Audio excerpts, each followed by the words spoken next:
Class 12 के history के एक और महत्वपूर्ण क्लास में आप सभी का स्वागत है। जैसा कि आप सभी जानते हैं कि हम लोग हिस्ट्री पढ़ रहे हैं और प्रत्येक आपका पूरा सिलेबस एग्जाम तक कवर कर लेंगे हम लोग। तो पहला चैप्टर जो था आपका हड़प्पा सभ्यता, ईंट मनके और अस्थिया, वो पूरा चैप्टर मैं आपको पढ़ा चुका हूँ। फिर उससे किस रूप में ऑब्जेक्टिव प्रश्न आएगा, सब्जेक्टिव, मतलब बिल्कुल पूरा 100% सिलेबस हम लोग कवर कर रहे हैं। तो हम लोग देख चुके हैं। अगर वो क्लासेज आप नहीं देखे होंगे तो चैनल को सब्सक्राइब करके और जरूर देख लीजिएगा। मैं पूरा प्लेलिस्ट तैयार कर दिया, पूरा हम लोग सिलेबस आपका हिस्ट्री का खत्म करेंगे। अब चैप्टर जो 2 है क्लास 12 के हिस्ट्री का, जिसका नाम है राजा, किसान और नगर, ये पूरा आपका एनसीईआरटी के सिलेबस में हम लोग पढ़ रहे हैं।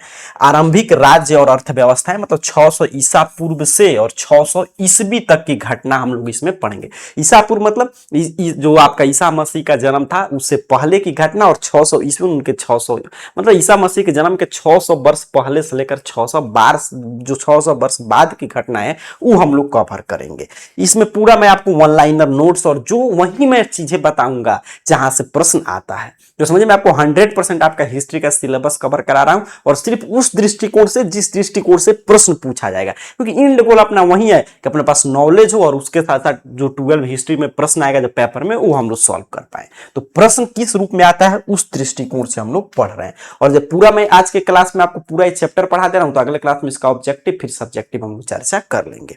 अब ध्यान से देखिएगा, जो आपका इस चैप्टर का ओवरव्यू मैं आपको दूं तो इसमें हम लोग पढ़ेंगे सर महाजनपद काल के बारे में। महाजनपद काल क्या था? देखिए, मोबाइल को अगर कुछ भी देखने में दिक्कत हो तो फुल स्क्रीन मोड में करके देख लीजिएगा। देखिए, अभी हम लोग थोड़ा सा हिस्ट्री है, तो हिस्ट्री क्या है कि अतीत की जानकारी देता है, मतलब इतिहास के, बीते हुए समय के, ताकि उसको जान के हम अपने वर्तमान को सुधार सके।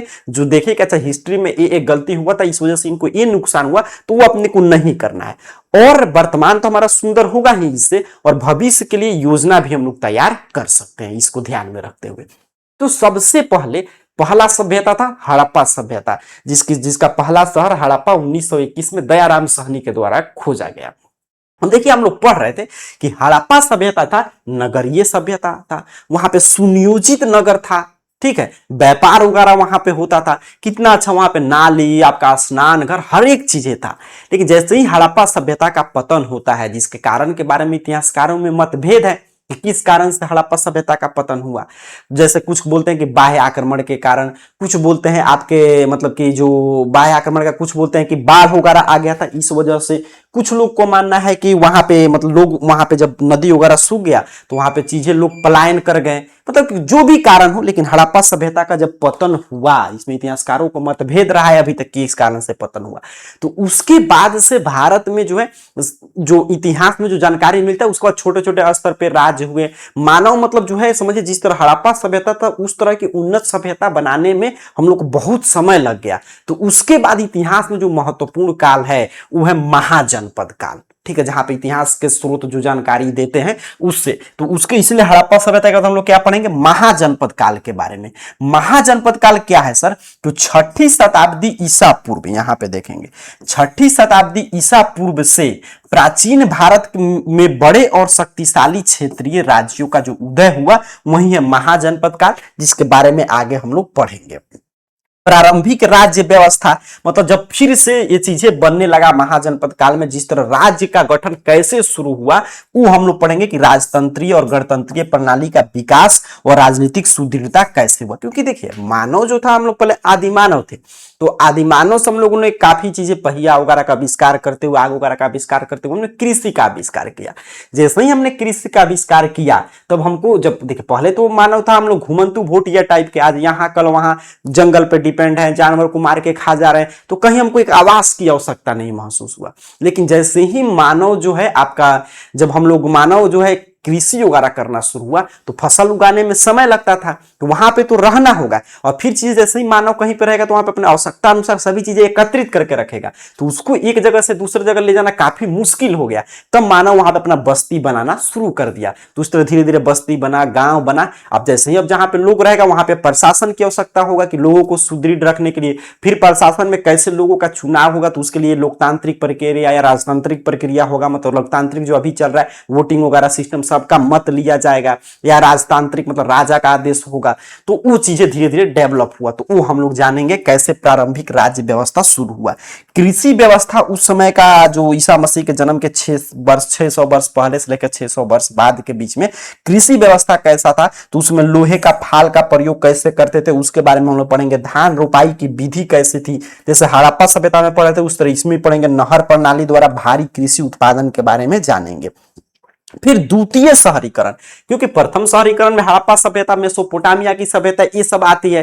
फिर जो द्वितीय शहरीकरण हुआ, जैसे पाटलिपुत्र नगर बनने लगा, बनारसी नगर, तक्षशिला, इनके बारे में, इनका ऐतिहासिक उदय कैसे हुआ, पूरा मैप पे आप देख पा रहे हैं, इसके बारे में हम लोग जानकारी प्राप्त करेंगे। अब चलिए शुरू करते हैं। देखिए मैं बोला शुरू में ही जैसा कि हम लोग प्रश्न के अकॉर्डिंग मैं आपको चीजें बताऊंगा, ध्यान से समझिएगा, अंत तक देख लेंगे। इस चैप्टर से आगे मैं ऑब्जेक्टिव सब्जेक्टिव बताऊंगा, आपको कोई भी दिक्कत नहीं होगा, खुद से लिख पाएंगे। तो महाजनपद क्या थे, ये बहुत ही महत्वपूर्ण है, इसको ध्यान से समझेंगे। तो 16 महाजनपद की उदय होता है। अब यहां से प्रश्न पूछ देगा कितने महाजनपद थे प्रमुख, तो 16 महाजनपद थे। 6ठी शताब्दी ईसा पूर्व इनका कार्यकाल था। 600 ईसा पूर्व से उत्तर भारत में कुल 16 शक्तिशाली राज्यों का उल्लेख मिलता है। तो यहां पे आप देख सकते हैं, जैसे अवंती है, यहां पे देख लीजिए, यहां पे भी कुरु है, ये सभी जो भी हाईलाइट किया गया है, थोड़ा सा चीजें आप देख लीजिएगा मोबाइल को फुल स्क्रीन मोड में। तो यही 16 महाजनपद थे भारत में हमारे।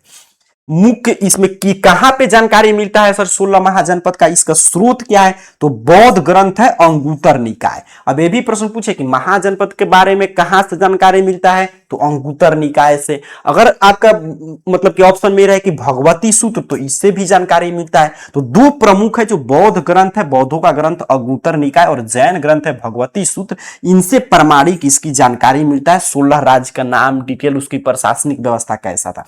और दूसरा प्रश्न पूछेगा कि अंगुत्तर निकाय जो है ये किस धर्म का ग्रंथ है, तो बौद्ध धर्म का। भगवती सूत्र किस धर्म का है, तो जैन धर्म का। तो देखिए मैं इसलिए बोला कि प्रश्न के हिसाब से हम लोग पढ़ेंगे, तो ध्यान से समझते चलिएगा। उस समय महाजनपद काल में भी राजधानी होता था और वहां पे किलाबंदी व्यवस्था थी। कहीं पे भी आज भी देखिए, कहीं पे भी जब राजधानी बनाया जाता था या राजा का महल वगैरह, तो वहां पे किला की तरफ, ताकि सुरक्षा के दृष्टिकोण से, वहां पे सैनिक पहरा वगैरह दे सके। राज्य का जो भी आप घूमने कहीं पे अगर राजा का महल वगैरह देखे होंगे या राजधानी, तो उसी तरह था, ताकि उसको सुरक्षित रखा जा सके राजधानी को। तो उस समय किलाबंदी व्यवस्था था। प्रत्येक महाजनपद की एक मजबूत राजधानी होती थी, जहां से पूरा मतलब कि राज्यभार वगैरह, पूरा राज्यकाल वगैरह चलाया जाएगा, जो प्रायः चारों ओर पत्थर या लकड़ी की दीवारों से सुरक्षित की जाती थी। शासन व्यवस्था उस समय का कैसा था, तो कुछ राज्यों में राजा का डायरेक्ट शासन था, जबकि वज्जी जैसे राज्यों में गण या संघ की लोकतांत्रिक व्यवस्था थी। मतलब कि उस समय दोनों तरह की जो 16 महाजनपद थे, उसमें दोनों तरह की व्यवस्थाएं देखने को मिलती है। कहीं पे राजा डायरेक्ट शासन करता था, और कहीं पे जैसे वज्जी जैसे जो महाजनपद का उल्लेख मिला है, तो उसमें गण अथवा संघ में लोग बांटकर अप्रत्यक्ष रूप से, मतलब जो लोकतांत्रिक रूप से राजा का चुनाव लोग करते थे और शासन वगैरह करते थे। चलिए आगे बढ़ते हैं। मगध साम्राज्य, सबसे जो 16 महाजनपद हम लोग पढ़ेंगे, इसमें सबसे शक्तिशाली था मगध साम्राज्य। मगध साम्राज्य पे आप तमाम मूवी भी देखे होंगे, चंद्रगुप्त मौर्य का नाम सुने होंगे, ये सभी यहीं से रिलेटेड हैं, आगे हम लोग पढ़ेंगे उनके बारे में। तो मगध साम्राज्य का उदय सर कैसे होता है, यहाँ पे देखें ध्यान से हम लोग। तो मगध साम्राज्य जो था वो सबसे शक्तिशाली, मतलब 16 महाजनपद में सबसे शक्तिशाली कौन था, मगध जो आपका महाजनपद था। तो 6ठी से 4वीं शताब्दी ईसा पूर्व के बीच मगध जो है अभी वर्तमान बिहार में सबसे अधिक शक्तिशाली महाजनपद बना। इसकी राजधानियों की बात करें तो मगध की पहली राजधानी राजगृह थी, जो पहाड़ी से घिरा था। राजगीर जो आज हम लोग बोलते हैं, जो घूमने वाला काफी अच्छा जगह है, तो राजगृह इसकी पहली राजधानी थी। और 4वीं शताब्दी ईसा पूर्व में राजधानी को पाटलिपुत्र, जो वर्तमान पटना है, वहां पे स्थानांतरित किया गया। तो मगध की प्रारंभिक राजधानी अपने से पूछेगा सर, तो राजगिरी, नोट करते चलिएगा, रटते चलिएगा। फिर उसके बाद में कहां आ गया, पाटलिपुत्र अर्थात की पटना। अब प्राकृतिक जलमार्ग, तो गंगा और सोन नदी के समीप होने के कारण व्यापार, संचार और सिंचाई की श्रेष्ठ सुविधाएं उपलब्ध थी। देखिए कोई भी जनपद या कोई भी देश वर्तमान में देखिए शक्तिशाली कैसे होता है, तो वहां पे व्यापार हो, कुछ कच्चा माल या कृषि वगैरह हो। तो मगध के पास क्या था कि चूंकि ये पटना के आसपास राजगृह वगैरह का क्षेत्र था, फिर आपका यहाँ पे पाटलिपुत्र या पटना, तो आप जानते हैं पटना सोन नदी और आपके दोनों तरफ से घिरा हुआ है गंगा नदी से, तो इसमें क्या फायदा था कि यहाँ पे जो भी चीजें होता था तो आसानी से व्यापार के दृष्टिकोण से, ताकि जल मार्ग से आसानी से चीजें आ जा सकता है। सिंचाई के लिए पर्याप्त जल मिला, जैसे खेती वगैरह होगा, उर्वरा जमीन है उसके आसपास। और आपका फिर उसके साथ साथ सुरक्षा के दृष्टिकोण से भी था, नदी से घिरा हुआ है तो कोई भी आएगा तो दूर से आदमी देख लेगा उसको कि वहां से आ रहा है, तो ताकि राजधानी को सुरक्षित रखा जा सके। तो इन सभी कारणों से पूछे अगर कि महाजनपद क्यों बना, तो इस सभी महत्वपूर्ण कारण के बारे में आप लोग उल्लेख कर सकते हैं। अब देखिए यही चीजें देखिए आ गया जो मैं चीजें वहां पे आपको समझा रहा था कि मगध जो है 16 जनपद में आखिर में क्यों सबसे ताकतवर बना, उसके अभूतपूर्व सफलता के कारण बताइए। काफी महत्वपूर्ण है, देखिए आप बताया जा रहा है। तो इसका कारण है लोहे की खदान। झारखंड बिहार क्षेत्र में लोहे की समृद्ध खदानों से सेना के लिए उत्कृष्ट हथियार और कृषि हेतु मजबूत उपकरण बनाए गए। अत्यंत उपजाऊ भूमि, जो मैं बता रहा था अभी कि गंगा और उसकी सहायक नदियों के कक्षार में उपजाऊ जलोढ़ मिट्टी से धान और खदान की प्रचुर मात्रा में उत्पादन होता था। सैन्य शक्ति एवं हाथी, स्थानीय जंगल में विशालकाय हथियार की प्रचुर उपलब्धता थी, जिसे सेना के आक्रमण शक्ति को अजेय बना दिया। मतलब क्यों मगध जो है सबसे शक्तिशाली, कोई भी राज्य सबसे, इस समय भी देखिए कोई भी देश ताकतवर कब है, जब उसके पास क्या है सर, सबसे जरूरी है अर्थव्यवस्था। मतलब कि अर्थ, अर्थात कि सिंपल भाषा में हम लोग समझें तो उसके पास पैसा होना चाहिए। ठीक है, कोई भी व्यक्ति भी ताकतवर है तो उसके पास पैसा होना चाहिए। फिर उसके पास, कोई भी देश के पास क्या होना चाहिए, सेना होना चाहिए। आज भी देखिए जिस देश के पास ज्यादा पैसा है, सेना उसने अपना उत्कृष्ट कर लिया, तो वो आज मतलब कि वो तरक्की में है, वहीं सबसे पूरा दुनिया पे राज कर रहा है। तो इस 16 जनपद पे यहाँ पे मगध के पास क्या हो गया कि झारखंड बिहार के में इसका जो समृद्ध खदान वाला क्षेत्र था, जो लोहे की जहां के खदान था, उस पे इसका कब्जा था। तो उसमें सबसे उत्कृष्ट हथियार लोहा ही मेन है, लोहा से ही सभी उत्कृष्ट हथियार बनाए जाते थे। तो इसके पास हथियार की कमी नहीं, उसके लिए कच्चा माल मिल गया।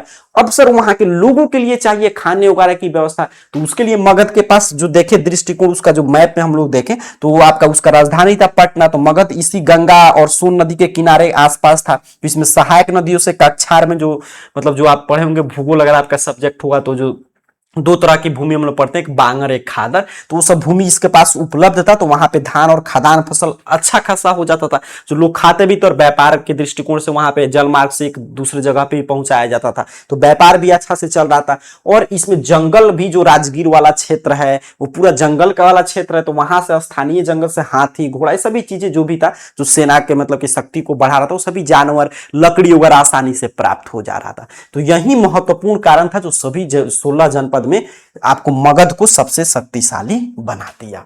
मगध के प्रमुख शासक के बारे में आइए जानते हैं। तो मगध का जो प्रमुख शासक रहा, उसमें सबसे प्रमुख देखिए यहाँ पे जो है ये चाणक्य हैं, इनके बारे में हम लोग जानेंगे। चाणक्य नीति वगैरह काफी फेमस है, चंद्रगुप्त मौर्य हैं। अब देखिए बिंबिसार जो है हर्यक वंश का सबसे ज्यादा इसका योगदान रहा, बिंबिसार मतलब इसके साम्राज्य को बढ़ाने में। तो बिंबिसार किस वंश का था, हर्यक वंश का। साम्राज्य विस्तारवादी नीतियों के प्रणेता इसे कहा जाता है। ठीक है, ये पूछेगा कि साम्राज्य विस्तारवादी नीति का मतलब सर कि अपने साम्राज्य को कैसे हम लोग विस्तार करें। जो भी मतलब देखिए काफी लोग होते हैं, काफी राजा है कि बस जितना दूर उनको राज्य मिला उतना ही अच्छा से शासन करेंगे। काफी राजा के अंदर पहले होता था कि हमको अभी भी है, जैसे देखिए अभी भी युद्ध चल रहा है वर्तमान में, तो उसी कारण से चल रहा है कि हमको अपने मतलब सीमा को और बढ़ाना है। कहीं पे देखिए जैसे हम ही लोग के देश से है, पाकिस्तान से सीमा को लेकर विवाद है, चाइना से है, नेपाल सब हो गया। तो ये सभी चीजें क्या है कि बता रहे कि हमको अपने साम्राज्य को बढ़ाना है, साम्राज्य विस्तार की नीति। तो इसकी प्रणेता बोलते हैं हम लोग बिंबिसार को, हर्यक वंश का। इसने वैवाहिक संबंध द्वारा राज्य को अत्यधिक मजबूत किया। अब ये क्या करता था, पहले के राजा वगैरह देखेंगे कहीं युद्ध से जीत लेंगे या कहीं पे वहां पे शादी वगैरह करके उस राजा के लड़की से वहां का राज्य को हड़प लेंगे। तो ये बिंबिसार क्या करता था कि जहां पे शादी वगैरह करके, इसलिए पहले के राजा काफी शादी करते थे, कहीं पे उनका शौक था, कहीं पे उनका मजबूरी था उस राज से अच्छा संबंध रखना है। तो ये वैवाहिक संबंध करके और अपने साम्राज्य को आगे तक बढ़ाया, मगध साम्राज्य को। फिर आता है अजात शत्रु।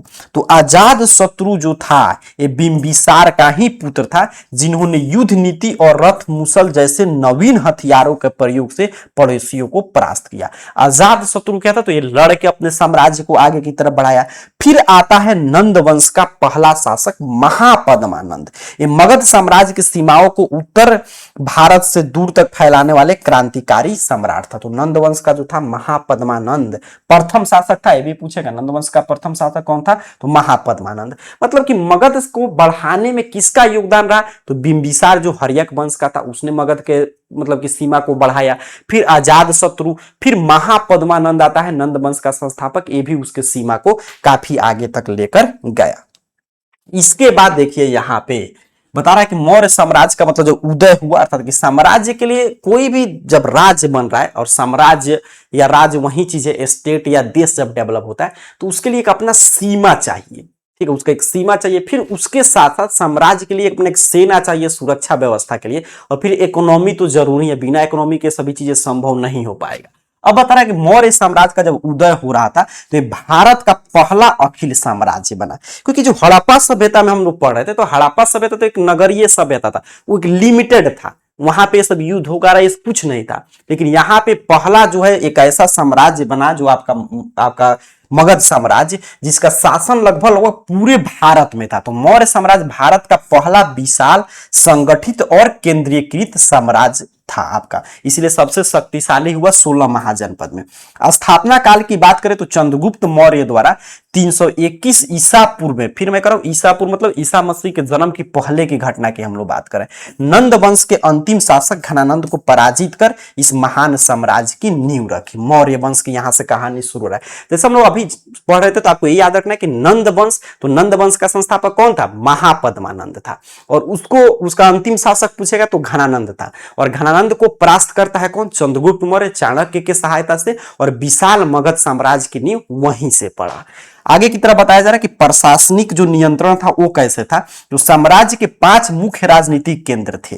पाटलिपुत्र से भी साम्राज्य का संचालन किया जाता था, फिर तक्षशिला भी था, उज्जैन, समझिए कहां तक? तक्षशिला जो वर्तमान पाकिस्तान में है वहां तक इसका शासन वगैरह मतलब कि इसका शासन व्यवस्था था मगध का। उज्जैन, तोसली और सुवर्णगिरी से 5 ये अपना केंद्र बनाया था। पांचों मतलब समझिए पांचों मतलब कि राजधानी था वहां का।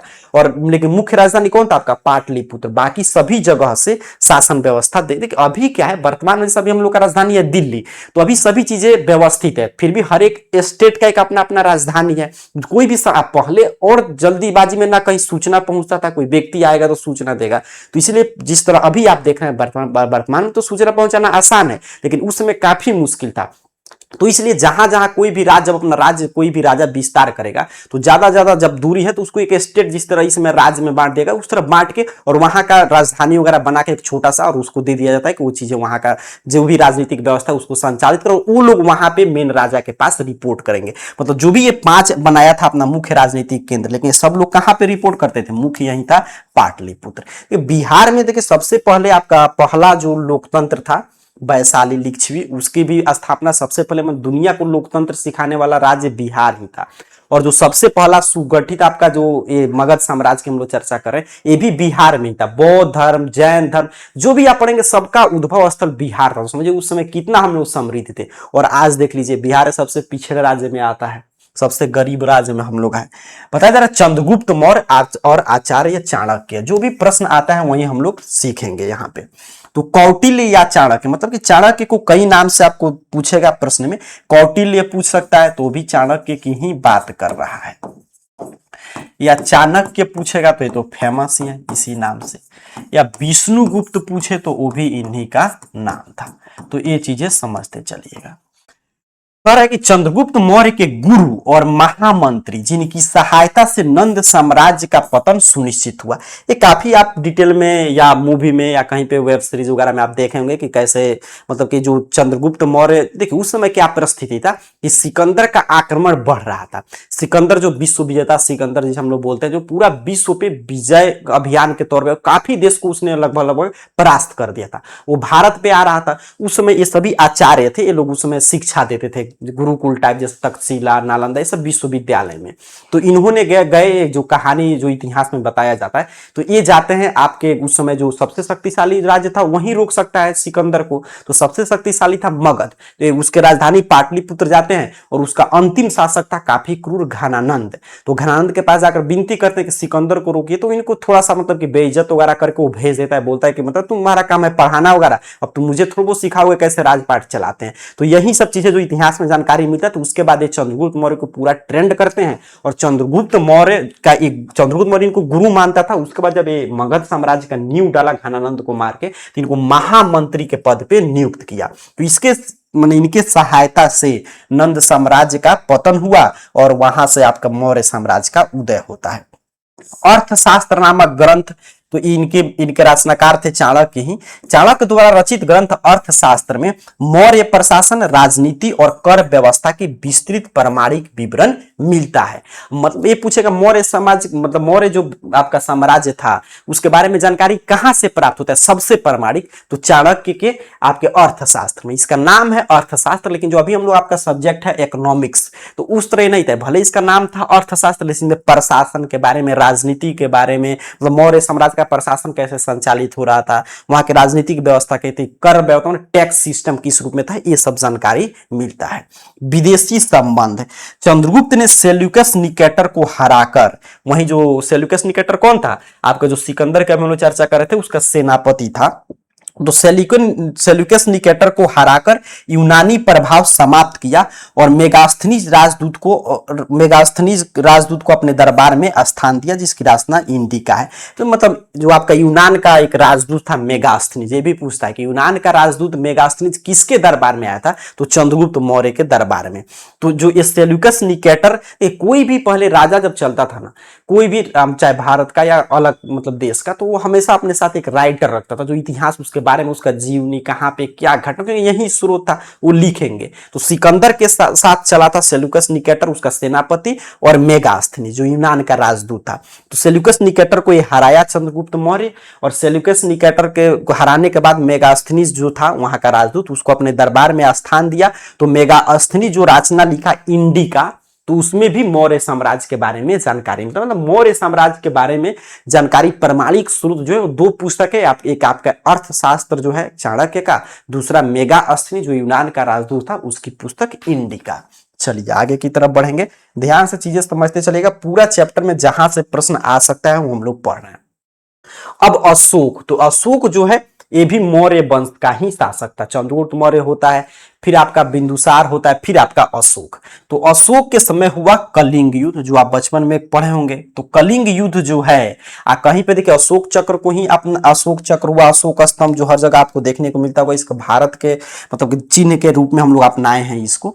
तो कलिंग युद्ध जो हुआ, जिसमें भीषण जनहानि को देखकर सम्राट अशोक का हृदय परिवर्तित हुआ और उसने युद्ध नीति त्याग कर बौद्ध धर्म स्वीकार कर लिया। तो अंत समय में अशोक जो है बौद्ध धर्म की तरफ रुख करता है।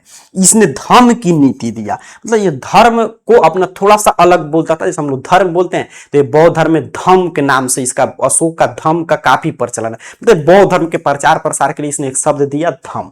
समाज में शांति, अहिंसा और सदाचार बनाए रखने के लिए अशोक ने धम्म का प्रतिपादन किया, मतलब इसका थोड़ा सा अलग था ये रूल। अब देखिए, अब जो भी आप अशोक स्तंभ देखेंगे वो अशोक क्यों बनवाता था, जहां तक उसका राज था वहां पे वो सभी बौद्ध धर्म की शिक्षाएं या क्या वहां के लोगों को क्या क्या चीजें पालन करना है वो इस पर खुदवाया जाता था, उस पर लिखा जाता था ब्राह्मी लिपि में। जिस ब्राह्मी लिपि को सबसे पहले किसने पढ़ा था, जेम्स प्रिंसेप ने। अब धम्म महामात की भी इसने, धम्म महामात क्या थे, कुछ लोगों का इसने नियुक्ति किया। जैसे आज भी हर धर्म में कुछ लोग होते हैं जिनका काम होता है उस धर्म को आगे बढ़ाना, प्रचार प्रसार करना। तो अशोक ने अपने धर्म को आगे बढ़ाने के लिए धम्म महामात की नियुक्ति किया, जिनका काम था कि धर्म के संदेश को देश विदेश में प्रचार प्रसार के लिए अधिकारियों की, मतलब कि इसको जाकर जो बौद्ध धर्म है, जो अशोक की शिक्षाएं हैं धम्म, उसको हर एक देश में पहुंचाना। और बाद में आप जानते हैं इसने बौद्ध धर्म के प्रचार के लिए अपने जो इसका बेटा था महेंद्र, उसको भेजा था श्रीलंका। अब अशोक की जो अभिलेख काफी प्रसिद्ध है, तो अशोक की अभिलेख और लिपियां उसके बारे में हम लोग जानते हैं। तो अभिलेख का, अशोक के पहले ऐसे भारतीय शासक थे, मतलब अशोक जो था वो पहला भारतीय शासक था जिन्होंने पत्थर, चट्टान और पॉलिस्टार स्तंभ पर अपनी राजनीतिक घोषणाएं खुदवाई। जेम्स प्रिंसेप जो अभी मैं चर्चा करता, तो जेम्स प्रिंसेप 1838 में ईस्ट इंडिया कंपनी के अधिकारी थे। इन्होंने सर्वप्रथम अशोक के ब्राह्मी और खरोष्टी अभिलेख को पढ़ा। तो अशोक की अभिलेख, अशोक की जो भी था राजनीतिक या कुछ उसको आदेश देना होता था या धार्मिक शिक्षाएं थी, वो किस चीज पे वो खुद बताता था? तो पत्थर, चट्टान या पॉलिस्टार स्तंभ पे, जो आज भी आप हर जगह आप देखते होंगे अशोक स्तंभ। फिर इसको सबसे पहले उस पर क्या लिखा गया, उस समय के लोग तो समझते थे क्योंकि सभी चीजें ब्राह्मी खरोष्टी लिपि जो उस समय प्रचलित थी उसमें चल रहा था, सभी चीजें लिखा गया था। लेकिन हम लोगों ने कब समझा? तो 1838 में जब ईस्ट इंडिया कंपनी, जब अंग्रेज आते हैं तो उसके अधिकारी थे एक जेम्स प्रिंसेप, तो इन्होंने सबसे पहले इस लिपि को पढ़ा। प्रमुख लिपियां, अधिकांश अभिलेख जो है प्राकृतिक भाषा तथा ब्राह्मी और खरोष्टी लिपि में लिखे गए। तो ये भी अगर प्रश्न पूछे कि अशोक के अभिलेख में जो भी चीजें लिखा है किस लिपि में, तो ब्राह्मी लिपि में या खरोष्टी लिपि में। यहाँ पे जैसे देख रहे हैं अशोक स्तंभ का यहाँ पे पिक्चर, तो सभी लिपि है। और आप जानते हैं हड़प्पा सभ्यता में हम लोग यही चीजें पढ़ रहे थे कि हड़प्पा सभ्यता का लिपि कैसा था? भाव चित्रात्मक, चित्र के अनुसार लिखा गया था, जो आज तक नहीं, कोई भी इतिहासकार उसको नहीं पढ़ पाया है। उस समय की ग्रामीण कृषि व्यवस्था के बारे में हम देखें तो अर्थव्यवस्था का, हर साम्राज्य में अर्थव्यवस्था का मेरुदंड क्या होता है? उसका जो कृषि व्यवस्था होगा। तो प्राचीन काल में मौर्य साम्राज्य की पूरी अर्थव्यवस्था का आधार उन्नत कृषि थी। तो मौर्य साम्राज्य किस, जैसे हम लोग पढ़ रहे थे कि मतलब आपका हड़प्पा सभ्यता किस चीज पे टिका हुआ था? तो व्यापार पे, नगरीय सभ्यता था। तो उस तरह मौर्य साम्राज्य किस चीज पे टिका हुआ था? तो कृषि पे। इसका मुख्य जो आय का स्रोत था वो कृषि ही था। उत्पादन में वृद्धि के लिए लोग लोहे के फाल वाली हल का और गंगा घाट में धान की व्यवस्थित रोपाई तकनीक से फसल उत्पादन अप्रत्याशित रूप से बढ़ा। मतलब इसी समय से लोग लोहे का जो फाल होता है, जो ये हल होता है, इसका उपयोग करना शुरू कर दिए थे। किसानों का वर्गीकरण, समाज में छोटे किसान, भूमिहीन, खेतीहर मजदूर और बड़े जमींदार, जिन्हें तमिल साहित्य में वेलाल कहा जाता था, इनका वर्ग था। तो ये पूछेगा कि वेलाल क्या थे? तो तमिल साहित्य में वेलाल जो है बड़े जमींदार को कहा जाता है। जिस तरह में इस तरह जिस मतलब अभी जिस तरह देख रहे हैं, कुछ लोग भूमिहीन है तो दूसरे के जमीन पे कृषि करेंगे, कुछ लोग छोटे किसानों को कम जमीन है, कुछ लोग पास ज्यादा है जमींदार, तो वही सिस्टम उस समय भी था। आगे की तरफ देखें इस चैप्टर में और से, तो भू राजस्व मतलब जो टैक्स था, ये लोग जो है कृषि करेंगे और कृषि से राजा को क्या चाहिए? टैक्स चाहिए, ताकि तो राजा तो कृषि करेगा नहीं, तो वही टैक्स वाला जो खदान होगा उसको बेच के या उसको रख के उसी से राजा पूरा अपना राजपाट चलाता था। जैसे आज भी है, चीजें वही है कि हम लोग सभी कोई जो भी काम कर रहे हैं तो उसे गवर्नमेंट क्या करता है? हर एक चीज पे टैक्स लेगा, डायरेक्ट टैक्स लगा, अगर जो ज्यादा काम करे इनकम टैक्स वगैरह, इनडायरेक्ट रूप से जो भी आप सामान खरीदे उस पर टैक्स है। क्यों ले रहा था? कि उसी पैसा से आपके लिए, हमारे लिए वो मतलब कि रोजगार की व्यवस्था, जो भी रोड लाइट, जो भी मतलब आवश्यक चीजें हैं, जो सेना, जो हम लोग की सुरक्षा है, वो सभी चीजें वो खर्च करेगा। तो टैक्स सिस्टम शुरू से ही चला आ रहा है।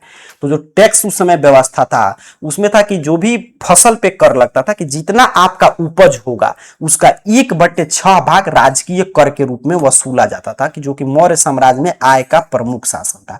मतलब मौर्य साम्राज्य में कितना टैक्स लगता था? तो जितना आपका अनाज होगा उसका 1/6 भाग आपको दे देना है। मतलब कि अगर मान लीजिए आप 60 केजी आपके पास धान का किसी ने उत्पादन किया तो आपको 10 केजी उसमें से टैक्स के तौर पे दे देना होगा।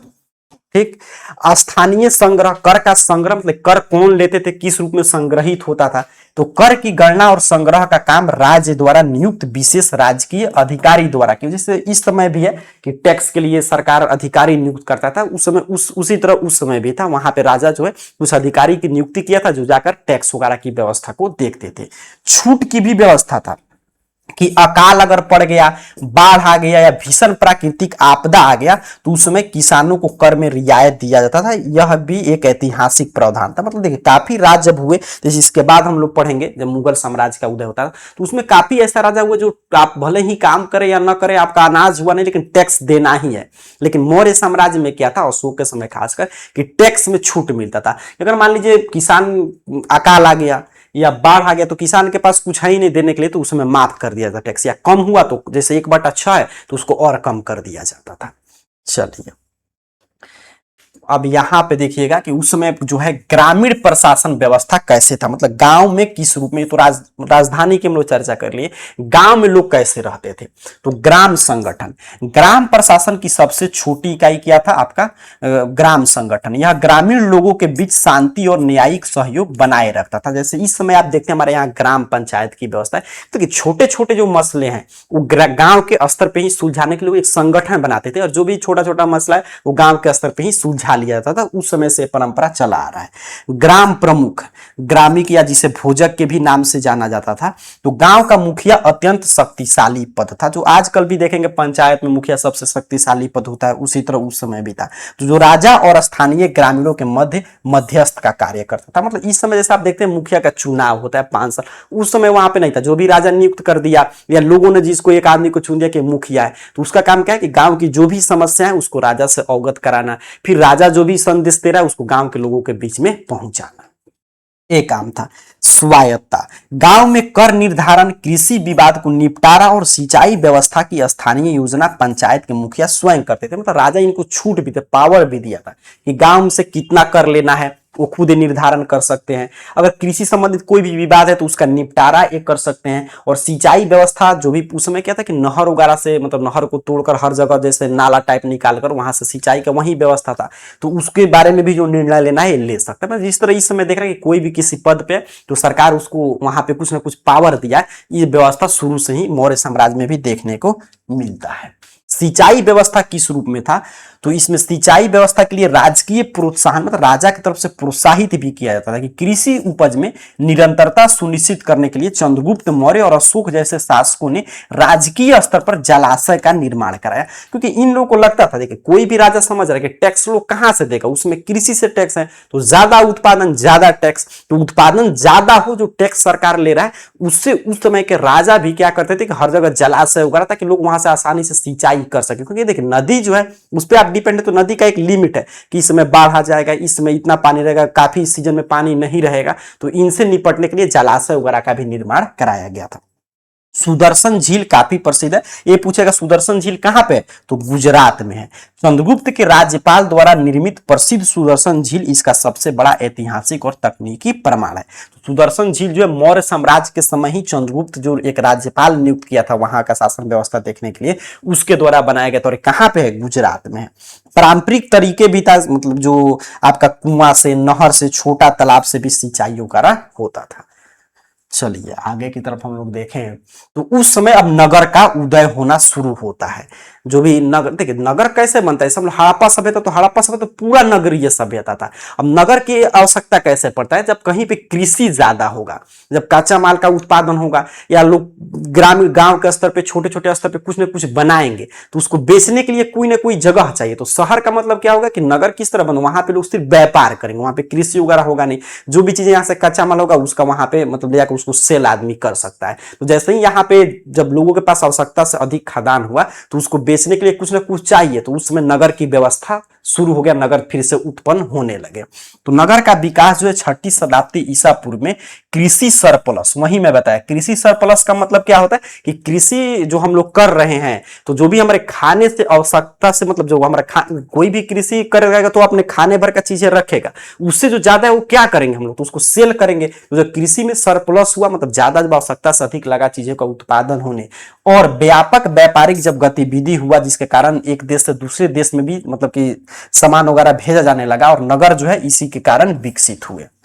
व्यापारिक केंद्र था उस समय तक्षशिला, उत्तरी व्यापारिक मार्ग था। उज्जैन जो था वो मध्य मार्ग, और पुहार समुद्री व्यापारिक मार्ग बहुत ही प्रसिद्ध थे।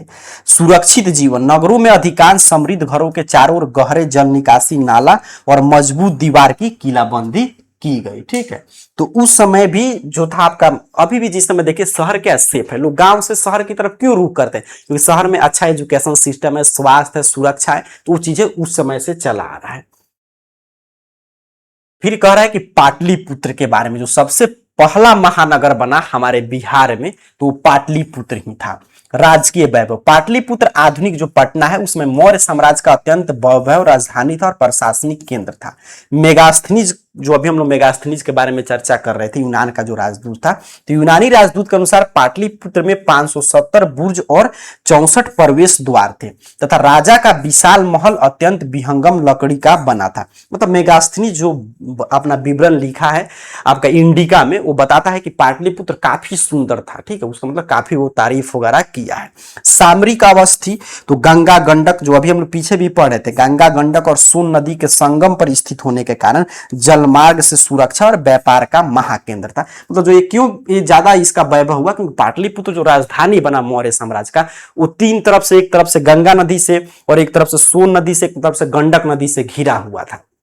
तो उससे दो प्रॉफिट, एक तो उसके आसपास के क्षेत्र उपजाऊ हो जाएंगे, और दूसरा कि वो अगर कोई भी देखे नदी से कोई भी आ रहा है जल मार्ग से, जैसे अगर गांव से आप कोई भी एंट्री कर रहा है कोई भी दुश्मन, तो आसानी से आ जाएगा लोगों में मिलकर। लेकिन जल मार्ग से आ रहा है तो लोग वहां पे पूरा वॉच टावर टाइप बनाया रहेगा, राजा वगैरह का जो ऊंचा ऊंचा कोठी रहेगा उस पर हमेशा सैनिक पहरा कर रहे हैं, तो देख लेगा दूर से वो आ रहा है, तो वहां पे उससे मतलब वो अपने अटैक के लिए पहले से तैयार हो सकता है। कोई भी आप धरती का कोई भी राजधानी देखिएगा, या तो वही सुरक्षित रहा है जो चारों तरफ से पहाड़ से घिरा हो, या चारों तरफ से नदी से, मतलब एक तरफ से स्थल मार्ग से, ताकि स्थल मार्ग से भी व्यापार हो और नदी मार्ग से भी। तो इन सभी कारण से जो है सबसे पहला महानगर, सबसे शक्तिशाली पाटलिपुत्र, जो वर्तमान पटना है, उस समय मौर्य साम्राज्य की राजधानी, इसका पहला नगर का उदय होता है। व्यापार और वाणिज्य, मतलब नगर में किस रूप में व्यापार और वाणिज्य चल रहा था, ट्रेड सिस्टम किस तरह था, तो सड़क और जल मार्ग से व्यापार होता था। मौर्य काल में उत्तरापथ तक्षशिला से ताम्रलिप्त तथा दक्षिणा पथ सोना खनन क्षेत्र की ओर जैसे राष्ट्रीय राजमार्ग थे, मतलब उस समय भी एनएच वगैरह जो है आपका उसका आविष्कार हो रहा था। विदेशी व्यापार, रोमन साम्राज्य से भी व्यापार हो रहा था मौर्य साम्राज्य का।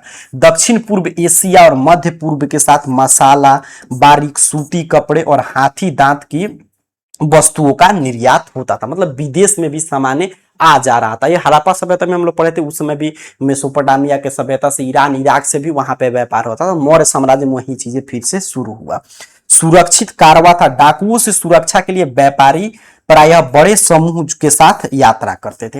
मतलब उस समय भी समुद्री डकैत, या जिस तरह इस समय आप देख रहे हैं, उस समय भी लोग थे। हर एक शुरू से जब से मानव जो एक सिस्टम में रहना शुरू किया, तब से कुछ लोग समाज में जो भी अराजक तत्व हैं वो शुरू से ही पाए जाते, तो उस समय भी थे। तो इसके लिए सुरक्षा, या एक तो आप राजा के सीमा में है तो राजा का वो जिम्मेवारी है उसकी सुरक्षा, वो टैक्स, ये भी व्यापारी लोग से भी जिस तरह अभी टैक्स लिया जाता है उसमें भी टैक्स लिया जाता था, तो सुरक्षा करें। लेकिन अगर रास्ते में है तो वहां पे भी लोग अपने ग्रुप में ट्रेवल करते थे।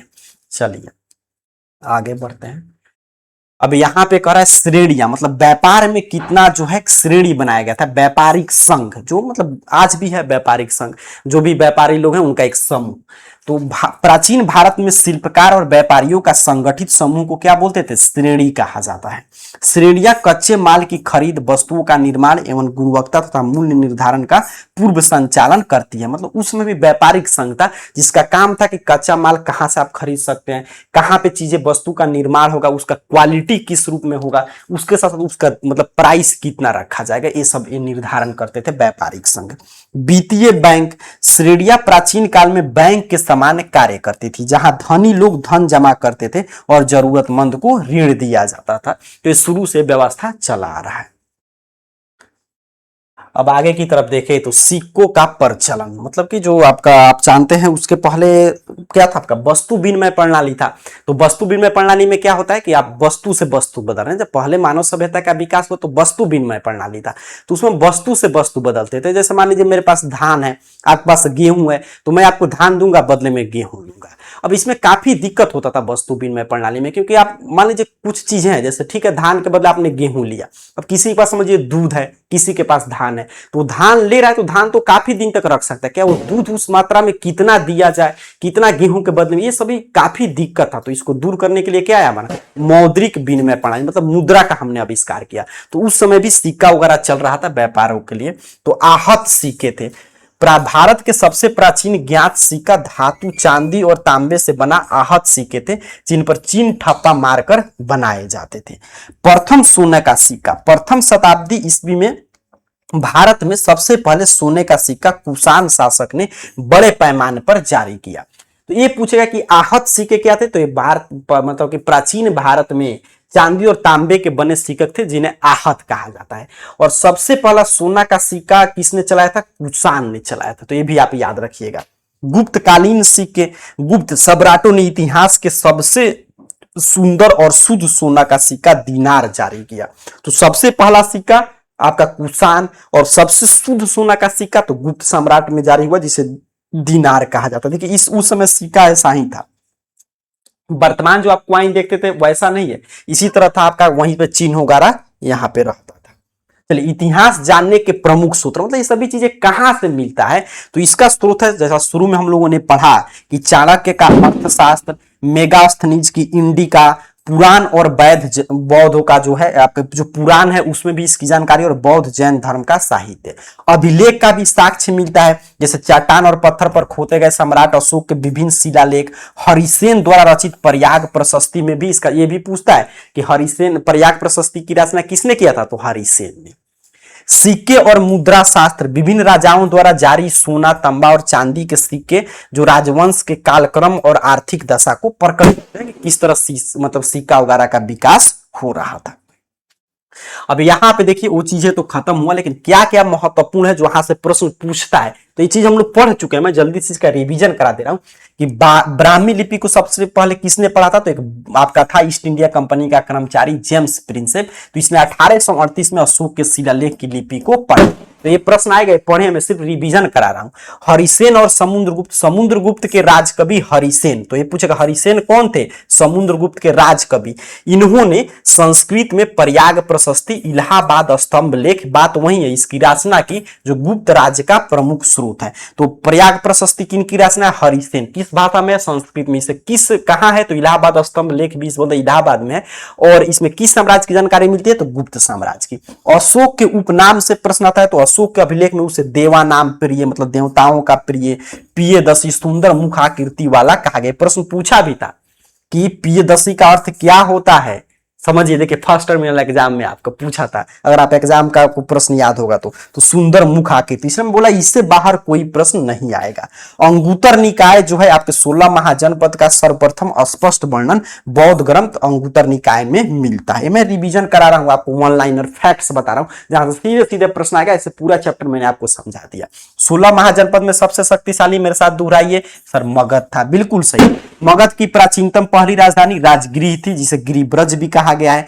पाटलिपुत्र नगर का संस्थापक कौन था, तो हर्यक वंश का उदयन, ये भी याद रखिएगा। पाटलिपुत्र नगर की स्थापना किसने किया था, तो हर्यक वंश का उदयन। मौर्य वंश का सबसे प्रतापी सम्राट अशोक था। पहला सम्राट तो आपका चंद्रगुप्त मौर्य था। चाणक्य के इतिहास में कौटिल्य तथा विष्णुगुप्त के नाम से जाना जाता है, ये भी मैं आपको बता चुका हूं। सेल्यूकस की पुत्री से विवाह करने वाला शासक कौन था, सेल्यूकस निकेटर की पुत्री से चंद्रगुप्त मौर्य। सर्वप्रथम स्वर्ण सिक्का जारी करने का श्रेय कुषाण के राजा को जाता है। इंडिका पुस्तक का लेखक कौन था, तो मेगास्थनी जो यूनान का राजदूत था। अशोक के कलिंग युद्ध का वर्णन कितने नंबर उसके शिलालेख में मिलता है, तो 13वें शिलालेख में, काफी महत्वपूर्ण, याद रखेंगे। अभिलेख की व्यवस्थित अध्ययन को क्या बोलते हैं, पूरा लेख शास्त्र कहा जाता है। ठीक है, ये जो बार बार प्रश्न आया है वो मैं यहाँ पे आपको दिखा दे रहा हूं, आप अपने से उत्तर लिखिएगा कि मगध महाजनपद में सर्वशक्तिशाली साम्राज्य बनने के 2 कारण लिखिए। जेम्स प्रिंसेप कौन थे, ब्राह्मी लिपि का अर्थ निकालने में का क्या महत्व है, सम्राट अशोक की धर्म, इसका आप लोग उत्तर लिखिएगा, इसलिए मैं अगले क्लास में इसका आंसर कराऊंगा। यहाँ पे प्रश्न देख लीजिए, इसका उत्तर आपको अपने से तैयार कर लेना है। ठीक है, पूरा हम लोग ओवरऑल चैप्टर में क्या पढ़े मैं वो आपको रिवीजन करा दूं, तो 600 ईसा पूर्व से लेकर 600 ईस्वी तक का काल भारतीय इतिहास में क्रांतिकारी परिवर्तन काल माना जाता है। उसमें लोहे की बढ़त प्रयोग ने कृषि तथा युद्ध की कौशल दोनों का नया स्वरूप प्रदान किया।